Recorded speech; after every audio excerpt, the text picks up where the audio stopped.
코로나를 거치면서 수백조 원에 달하는 돈이 풀렸는데 막상 도산하는 기업 별로 없고요. 그리고 빚 갚는 것 때문에 어려움에 처했다라고 하시는 가게 별로 없습니다. 근데 이건 당연한 겁니다. 왜냐하면 금융기관들이 돈을 갚으라고 안 하고 있거든요. 근데 제가 사실 걱정한 상황은 뭐냐면 이런 겁니다. 코로나는 지금 지나가고 있습니다. 어쩌면 올해 대부분의 장소에서 마스크를 벗을지도 모릅니다. 그런데 코로나 관련된 금융 지원책을 계속 연장을 해왔는데 그게 끝날 수 있습니다. 그러면 경제가 안 좋은데 급증했던 대출을 갚으셔야 되는 시기가 올 수가 있어요. 우리나라 경제를 이야기를 할 때 가장 큰 리스크 요인으로 항상 꼽는 게 부채입니다. 근데 그런 측면에서 보면 부채 상환 압박이 커지지 않을까 사실은 걱정을 하고 있습니다.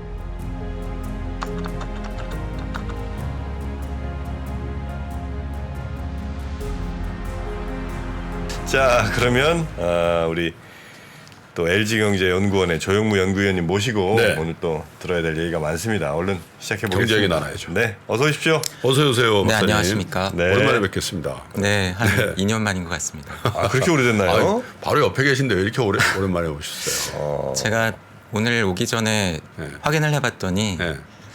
그 오늘 나오기 전까지 7번을 연락을 주셨더라고요. 네.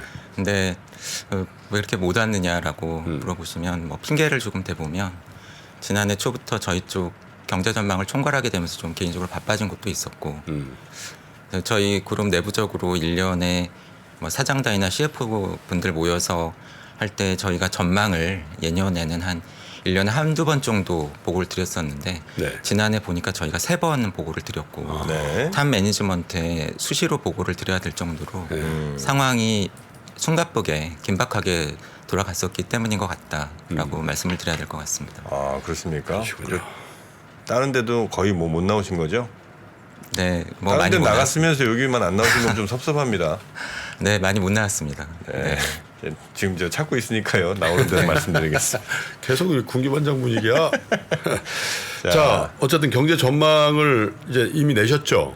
네, 지난주에 네. 나왔습니다. 네, 지난주에 내셨는데 뭐 대체로 보면 LG경제연구원이 지금까지 보면은 민간 경제연구소에서 중에서는 한국 경제를 비롯해서 가장 보수적으로 보시는, 그죠? 그래서 네. 보수적으로 봤다는 게 잘 맞췄다는 얘기일 수도 있어요. 근데 올해는 어떻게 전망하셨습니까? 뭐 지나간 거지만 코로나 터지고 나서 2020년 첫 해에 저희가 마이너스 1% 성장률 전망했는데 그렇죠. 마이너스 0.9 나왔었고 네. 그 다음에 저희가 좀 많이 올라갈 것 같다고 말씀드리면서 4.1, 예. 4% 말씀드렸었는데 4.1이 나왔었고 거의 오차 범위 내네요. 그리고 지난해 같은 경우에는 저희가 대외 경제 전망을 못 냈어요. 바빠서. 네, 예. 그러다가 뭐 최근에 냈지만 근데 내부 보고나 예. 외부 인터뷰 같은 데에서 지난해 봄부터 말씀드렸던 지난해 경제 성장률 전망치는 2.3이었습니다. 예. 근데 저희 예상은 한 2.5 정도 나올 것 같아서 예. 뭐 많이 틀린 것 같지는 않고요. 예. 지난주에 나온 전망에서 올해 우리나라 경제 성장률 전망치는 1.4로 보고 있습니다. 1.4. 네. 아마 뭐 주요 기관을 중에서는 좀 낮은 편이 낮은 속할 편이죠. 겁니다. 네. 예. 그래서 오늘 오면서 예. 무슨 말씀을 드리면 좋을까 좀 잠깐 생각을 해봤는데 예. 네. 뭐 아무래도 오늘은 경제 전망 말씀을 드려야 될 것 같고 그래서 뭐 들으시는 분들께서 좀 반가워해 하시거나 좋아하실 만한 포인트 몇 가지 반면에 좀 걱정스럽거나 좀 안 좋을 것 같은 포인트 몇 가지를 먼저 좀 말씀을 드리고 오늘 네. 그 내용 중심으로 네. 말씀을 드려볼까 하고요. 1.4면 네. 우리나라가 그동안 몇 번 정도나 그 수준으로 기록을 했었습니까, 혹시? 그렇게 기록된 게 많지는 않죠. 많지 않죠. 뭐 글로벌 금융위기 같은 때를 당연히 뭐 제외를 그때 하면. 그럴 거고 IMF. 네네. 그러니까 사실은 이 수치를 뭐 많은 분들께서 숫자로 감이 좀 없으실 것 같아서 네. 좀 말씀을 드리면 올해 저희가 예상하는 일본의 경제 성장률 1.3입니다. 그러니까 뭐 일본하고 이제 비슷해지는 수준이다라고 말씀드릴 수 있습니다. 1.3이냐 1.4냐 이런 문제네요. 네? 일본이랑 비슷한 수준이다. 아, 그래요. 그래서 일본이 좀 파이팅한 거죠? 일본은 최근에 선전하고 있는 국가에 속합니다. 그래서 저희가 보고 있는 비율을 앞서 말씀드린 굿과 배드로 나눠서 좀 말씀을 드리면 네. 우선 좀 뭐 그래도 괜찮을 것 같다라고 하는 것은 침체는 올 것 같지만 그리고 선진국들을 중심으로 침체를 겪을 것 같지만 미국 경제가 과거에 겪었던 침체와 비교해 볼 때에는 그다지 심하지 않은 침체, 마일드하고 마일드한. 깊지 않고 샬로우하고 기간도 좀 짧을 가능성이 있을 있다. 것 같다라고 어허. 하는 부분이고 과거 경기 침체 대비 선진국들은 좀 고생을 하겠지만 예. 브릭스 같은 거대 신흥국들을 중심으로 해서 신흥국들은 좀 선전할 것 같다. 예, 선전할 가능성이 있다. 근데 그 신흥국 일반입니까? 아니면 거대 신흥국? 브릭스라고 거대 신흥국입니다. 예, 브라질이라든지 뭐 이런 데들. 그래서 지난해에도 뭐 돌출이 되긴 했지만 뭐 이미 스리랑카, 터키, 뭐 파키스탄 이런 나라들이 어려움을 겪었지만 세계 경제에 거의 영향 없고. 그렇죠. 저희가 보기에는 찻잔 속의 태풍. 예. 그 나라 국민분들이 좀 어려운 그렇죠. 정도. 예.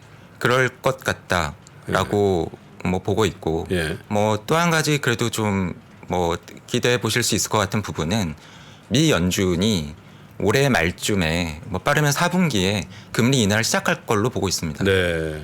근데 반면에 좀 안 좋을 것 같다라고 생각하고 있는 부분은 이번 침체를 겪어도 인플레가 해소가 안 될 것 같습니다. 아. 예, 인플레가 해소가 안 되고 그리고 침체 이후에 반등이 약할 것 같습니다. 예. 그래서 침체 이후에 양상을 뭐 예상을 해보면 예. 침체를 겪었는데도 불구하고 뭐 성장률은 떨어졌으니까 저성장인데 고물가 상황이 유지되는 그래서 과거 모든 분들이 기억하시는 대표적인 스태그플레이션 케이스인 예. 오일 쇼크에 비해서는 물가 상승률은 좀 낮고 예. 경제 성장률은 그래도 좀 높은 수준이긴 하지만 예.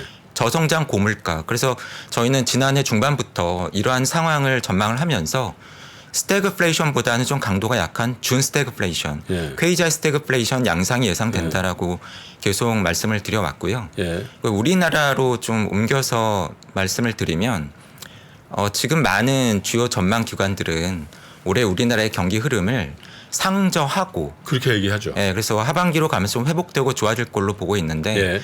저희는 상고하저가 될 것 같습니다. 예? 그리고 하반기에는 재정 공백 상태가 되지 않을까 좀 걱정을 하고 있습니다. 재정 공백이요? 네.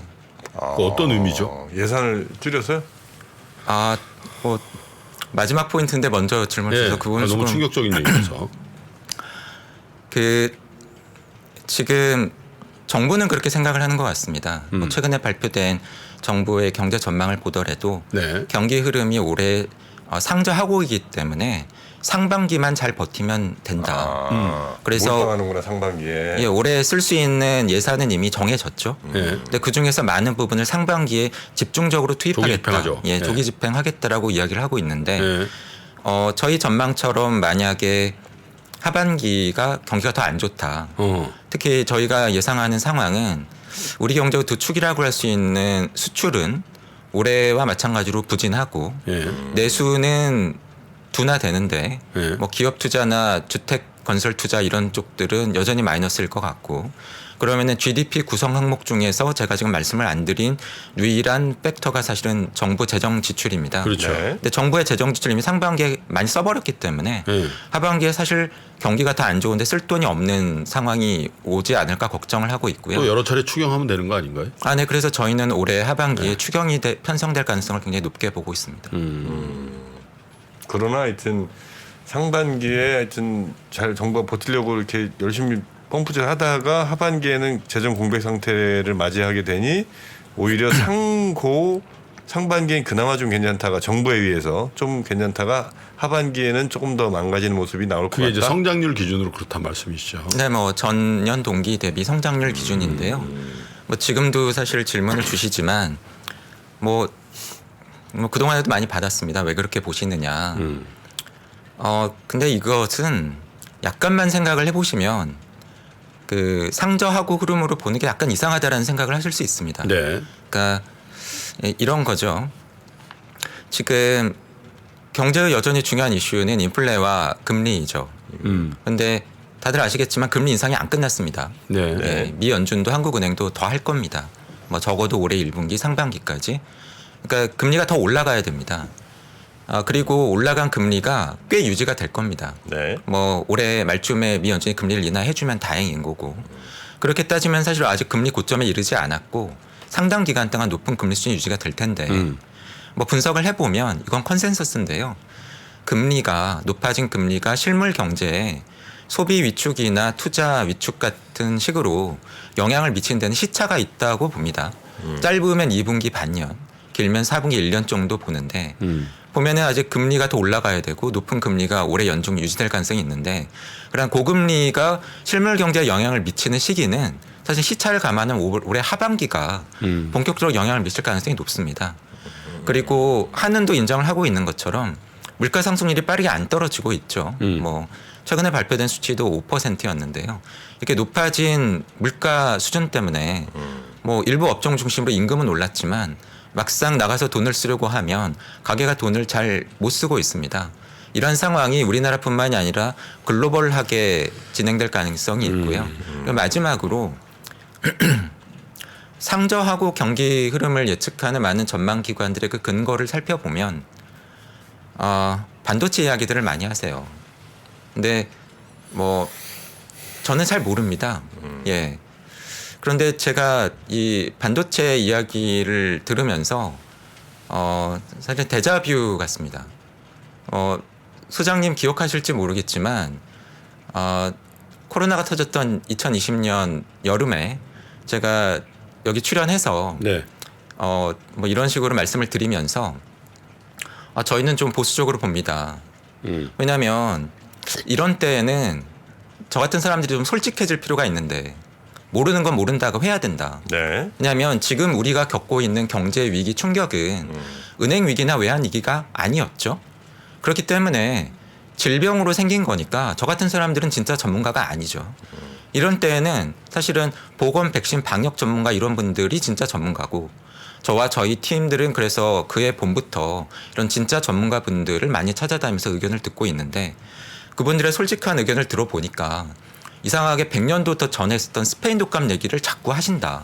근데 스페인 독감의 케이스를 보면 모두 3번의 사이클이 1년 반 동안에 왔는데 사람이 가장 많이 죽었던 가장 심한 사이클은 겨울에 왔고 그 다음 해에도 끝나지 않더라. 그래서 그 해 상반기에 많은 기관들이 하반기면은 코로나가 완화되고 진정될 거라고 하는 전제와 가정하에서 경제가 좋아질 거라고 보고 있는데 저희는 그렇게 안 본다. 그런 면에서 그 당시에 최근에 나왔던 국제기구들의 전망 중에서 OECD가 코로나가 2번 오는 더블샷 전망을 내놨는데 그게 그래도 실현 가능성이 있어 보인다라고 말씀을 드렸거든요. 근데 저는 사실 지금도 비슷한 것 같습니다. 하반기에 반도체 경기가 정말 좋아질 거냐. 제가 그쪽 업종 애널리스트가 아니기 때문에 자신 있게 말씀드리기는 어렵습니다. 하지만 앞서 말씀드렸던 글로벌 경기 흐름, 가령 이번 겨울에 유럽이 이미 경기 침체에 빠졌거나 빠질 가능성이 높고 올해 중반쯤에 미국 경제가 침체에 빠질 가능성이 꽤 높고 그 영향을 받아서 우리나라를 비롯한 신흥국들이 하반기에 경기가 안 좋아지는데 왜 반도체가 많이 들어가는 제품들이 많이 팔리면서 하반기에 우리 반도체 경기가 좋아질 수 있느냐. 사실 쉽지 않아 보인다. 그래서 좋아질 수도 있겠지만 저는 사실은 그 부분은 저희 전망의 영역에서는 중립적인 부분으로 남겨놨고요. 잘 모르겠으니까 뭐 그러한 부분들을 제외하고 나머지 팩터들을 볼 때 앞서 말씀드린 요인들 때문에 뭐 그러지 않았으면 좋겠지만 우리나라 경기 흐름이 상고하저가 될 가능성이 꽤 높다라고 보고 있습니다. 오히려 지금 국면이 그나마 좋은 국면이다. 상반기에 그래도 정부가 돈을 써줄 테니까요. 하긴 뭐 소비라는 측면에서도 완전히 급냉한 것 같지는 않더라고요. 네, 맞습니다. 아직 네, 거리에서 뭐 이렇게 뭐 서비스에 대한 수요 이런 것들이 그렇지 않습니까? 네. 네, 그래서 물론 이제 그게 뭐 진짜 조 박사님도 말씀하셨지만 지금이 바닥이었으면 참 좋겠는데 경제학자 입장에서 볼 때 그렇게 안 보인다라는 게 어떻게 보면 현실이다 이렇게 보시는 그 거죠. 상저하고는 이제 경제가 그런 거고요. 혹시 주가는 뭐 예측을 하시나요? 아니면 저가는 뭐 예측의 영역이 전혀 아닙니까? 우선 잘 모릅니다. 잘 모르고 뭐 저는 매크로 보는 사람이고 그쪽 열심히 말씀하시는 분들은 많으니까요.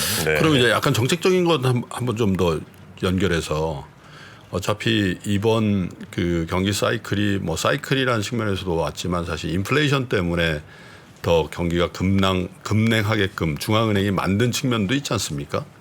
근데 이제 더 올릴 거라고 말씀하시는데 그러면 중앙은행이 만약에 한국은행의 입장에서도 야 올해 하반기 그러니까 올해 6월 이후에도 경기가 안 좋아질 것 같다라는 전망에 일부 누군가 동의한다면 지금 금리를 더 올려야 되는 건지에 대해서 그렇지 않습니까?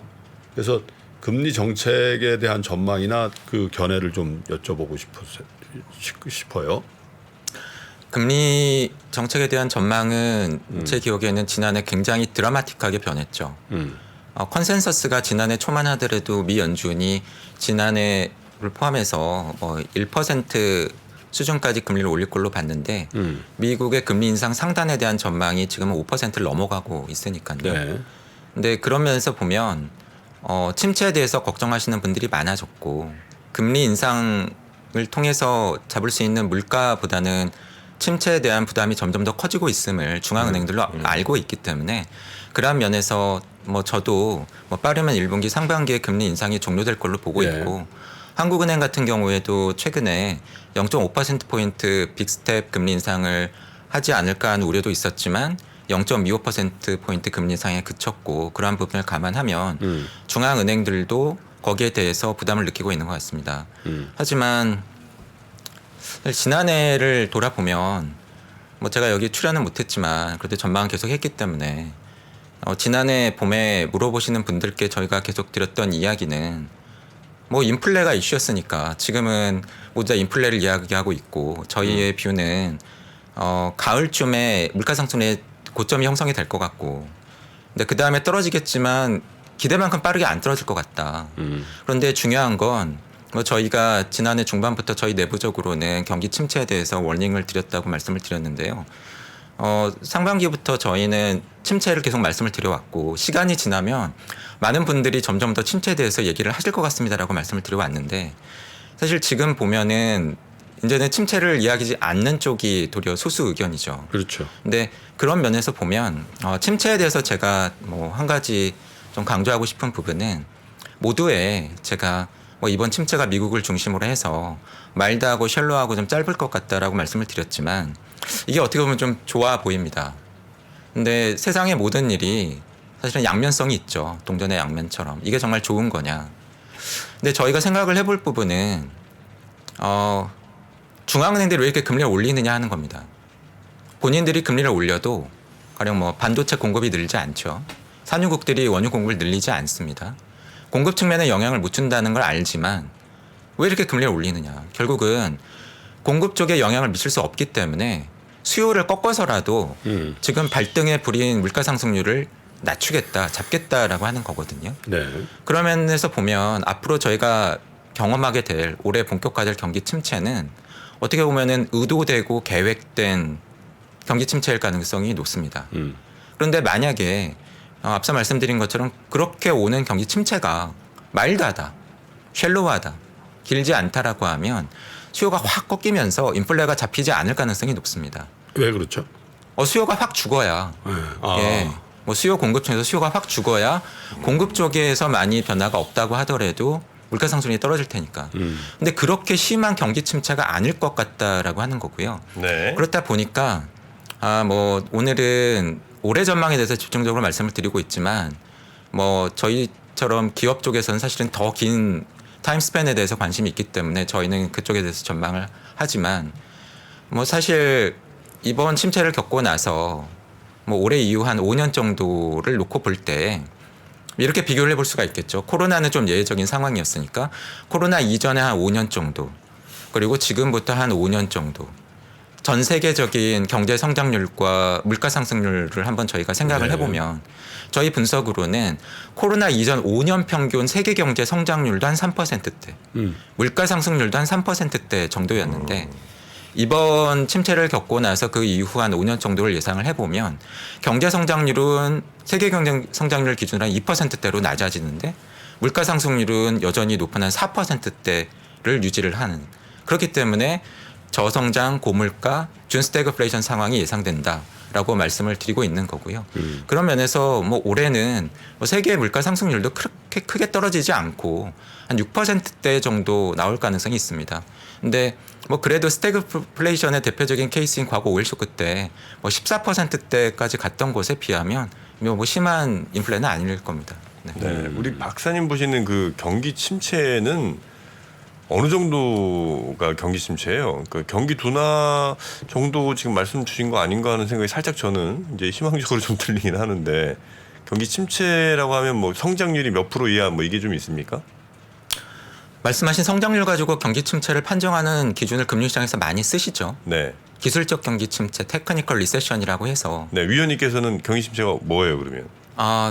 사실 앞서 말씀드린 기술적 경기 침체 기준으로 빠지면 네. 지난해 상반기에 미국은 이미 빠진 경기 겁니다. 침체 두 분기 네. 연속. 두 분기 연속 전분기 대비 마이너스 경제 성장을 기록을 했으니까. 네. 근데 그때가 경기 침체였다라고 이야기하는 분은 지금은 거의 없거든요. 네, 네. 그러면은 뭐 지금 물어보신 것처럼 네. 진짜 경기 침체가 뭐냐? 네. 이게 굉장히 포괄적인 개념입니다. 그러니까 단지 경제 성장률은 네.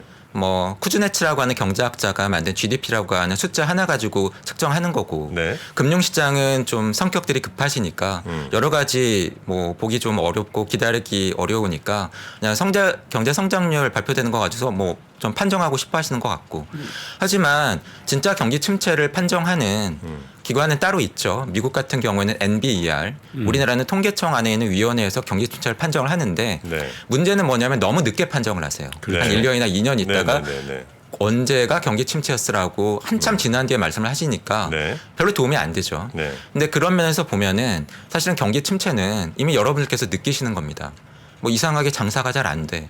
물건이 잘 안 팔려. 임금이 안 올라. 실업자가 느는 것 같아. 이런 게 다 포함이 되는 거죠. 그런 경기 침체가 온다고 말씀하시는 거예요? 맞습니다. 그래서 체감할 수 있는 경기 침체, 한마디로 고용, 소득, 그리고 매출, 이익 이러한 측면들을 감안을 할 때 경제 주체들이 진짜로 체감하는 앞서 말씀드린 NBER이나 통계청 같은 쪽에서 사후적으로 판정할 가능성이 높은 기준으로 볼 때를 가지고 앞서 뭐 경기 침체가 언제쯤 올 것 같다. 근데 그게 이제 대체로 이제 그 증명이 되는 게 분기별로 나오는 기업들 실적이 대표적으로 이제 반영하는 거죠. 네, 그렇죠. 중요한 지표죠. 그리고 비교적 좀 빨리 발표되는 지표들 중에 발표되니까. 하나기도 하고. 예. 근데 그런 면에서 보면 이것도 한번 지난 다음에 보시죠. 뭐 나중에 다시 말씀드릴 기회가 있을지 모르겠지만 네. 뭐 지난해 상반기에 시간이 지나면 많은 분들이 침체에 대해서 이야기를 하실 것 같다라고 말씀을 드렸다고 했는데요.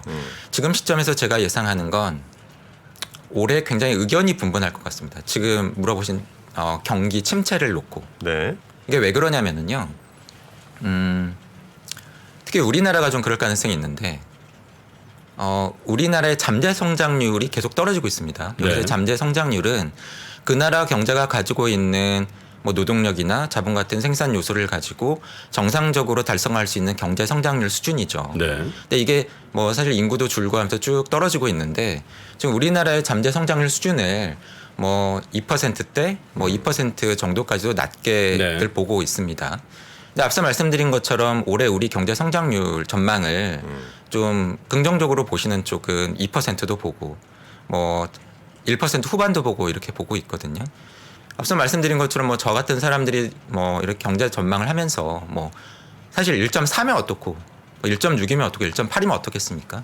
뭐 투자자분들이나 일반 가게 입장에서. 근데 이게 왜 중요하냐면 정책 당국에서는 이걸 판단을 해야 되거든요. 지금 우리 경제가 정말 어려운가? 위기인가?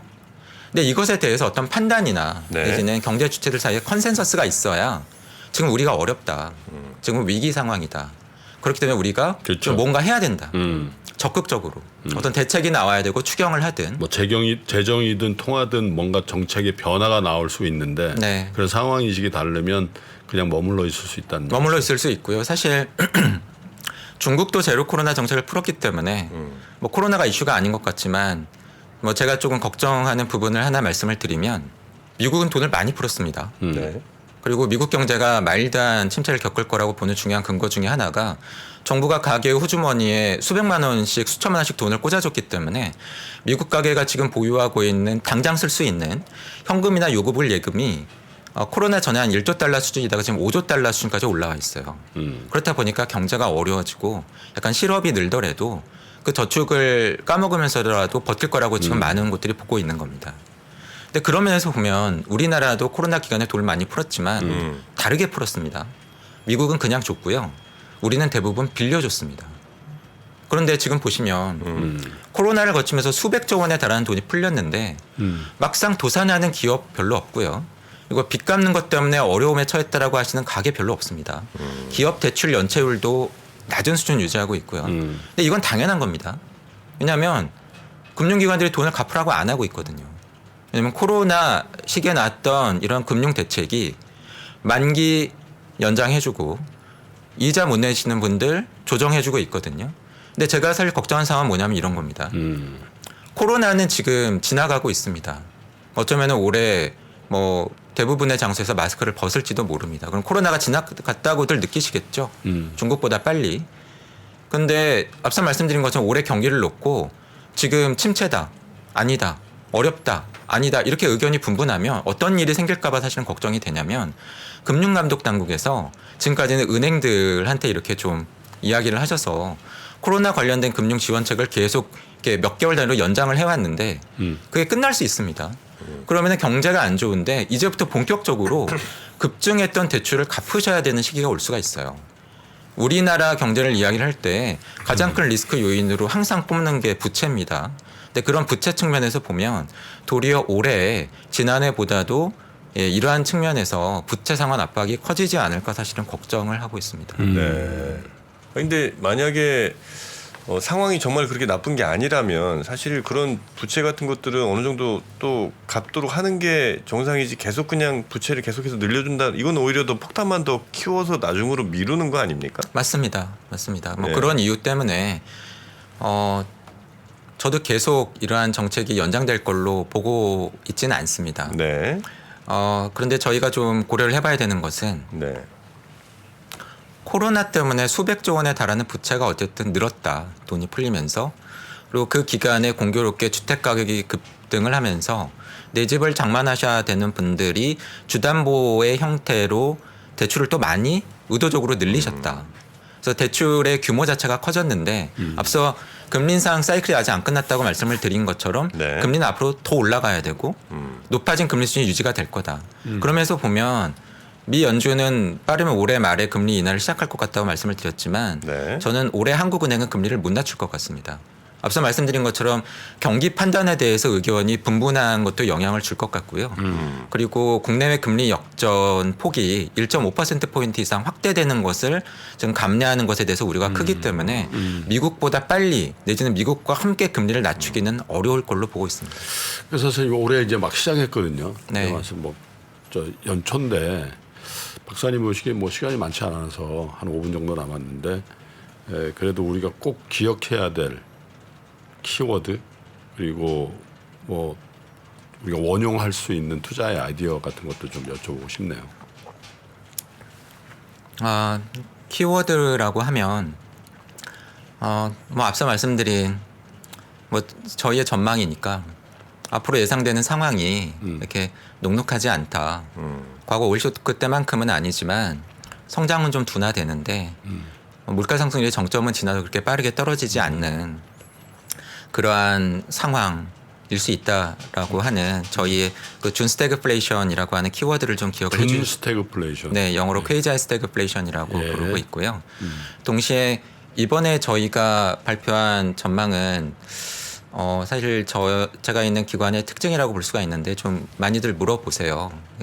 왜 그럴까 하고 생각을 해보면 근데 저희가 뭐 정부도 아니고 뭐 공공연구기관도 아니고 그리고 어떻게 보면 중요한 투자를 결정하고 실행하는 커다란 기업 집단에 있으면서 뭐 근데 또 삼성 쪽은 아예 요즘 목소리를 안 내시니까 네. 도대체 저희가 어떻게 생각하는지를 많이들 궁금해 하시는 것 같습니다. 그렇죠.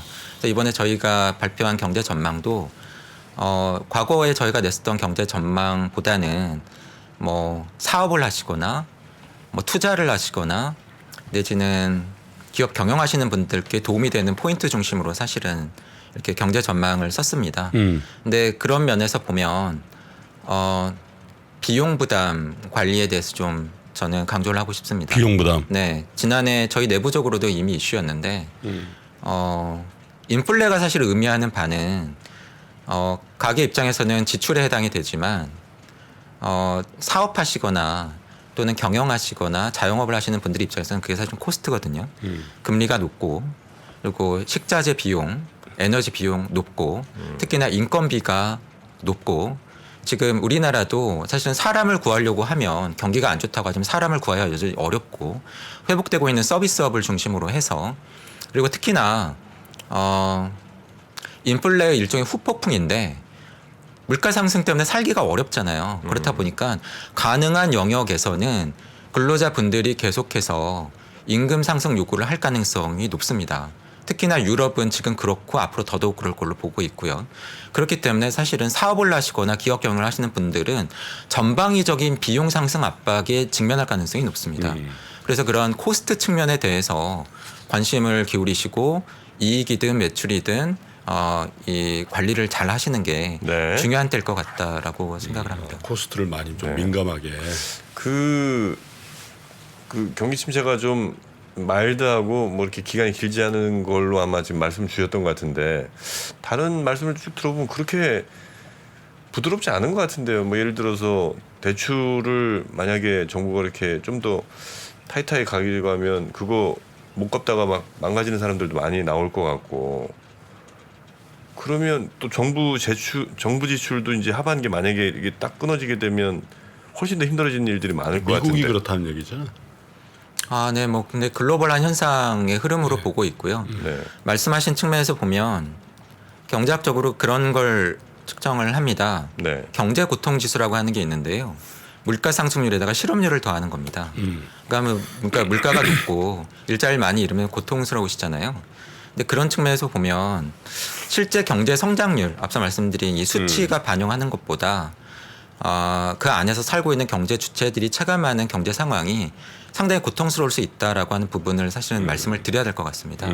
왜냐하면 물가는 높은데 막상 그래서 나가서 돈을 쓰려고 하면은 실질 구매력은 위축된 것처럼 돈을 잘 못 쓰겠는데 경기는 안 좋으면서 어쨌든 고용도 안 좋아질 가능성이 있고 특히 올해 취업자 수가 많이 줄 겁니다. 예, 그런 면에서 보면은 경제 성장률이라고 하는 숫자가 제시해 주는 것보다 안에서 체감하는 경제 주체들의 경제적인 고통은 클 가능성이 높다라고 말씀을 드려야 될 것 같습니다. 알겠습니다. 자 오늘 여튼 뭐 재정 공백이라는 말씀도 해주셨고 또 상고하저라는 사실 최근 들어 처음 들어보는 얘기거든요. 그나마 고가 근데 좋다는 고도 아닌 것 같아요. 뭐 그냥 약간 지금 정도가 제일 높다. 지금 정도 내지는 뭐 약간 요 정도 회복. 그리고 이제 뭐 기업들 경영하시는 분들에게는 비용에 민감해야 된다라는 말씀하셨지만 그 얘기는 곧 투자하시는 분들 주식에 투자하시는 분들도 어느 권역에 있는 주식을 피해야 되는지는 잘 아셔야 될 것 같습니다. 왜냐하면 비용을 줄이지 못하는 구조나 비용을 줄이면 비즈니스가 굉장히 크게 위축되거나 아니면 지금도 이미 부채가 많아서 다른 쪽의 비용을 줄인들 높아진 금리 때문에 실질적인 비용이 줄지 않는 이런 데들이 좀 힘들어지지 않겠나 그런 의미가 포함된 얘기를 하신 것 같습니다. 네. 시간이 다 돼서 오늘 이 정도 해야 될 것 같은데요. 네. 그 자료는 대외적으로 공개하시나요? 네. 며칠 전에 올라간 걸로 알고 있습니다. 네, 저희도 좀 해서 우리 구독자들에게 좀 알리도록 하겠습니다. 알겠습니다. 보실 네. 수 있도록 감사합니다. 좀 도와주시면 좋을 것 같고요. 네. LG 분기 경기 한 번씩은 꼭 와주셨으면 좋겠다는 거를 공식적으로 부탁드리겠습니다. 오피셜하게 제가 부탁드립니다. 감사합니다, 노력하겠습니다. 박사님. 네. 고맙습니다. 감사합니다. 네, 고맙습니다. 조영무 연구위원이었습니다.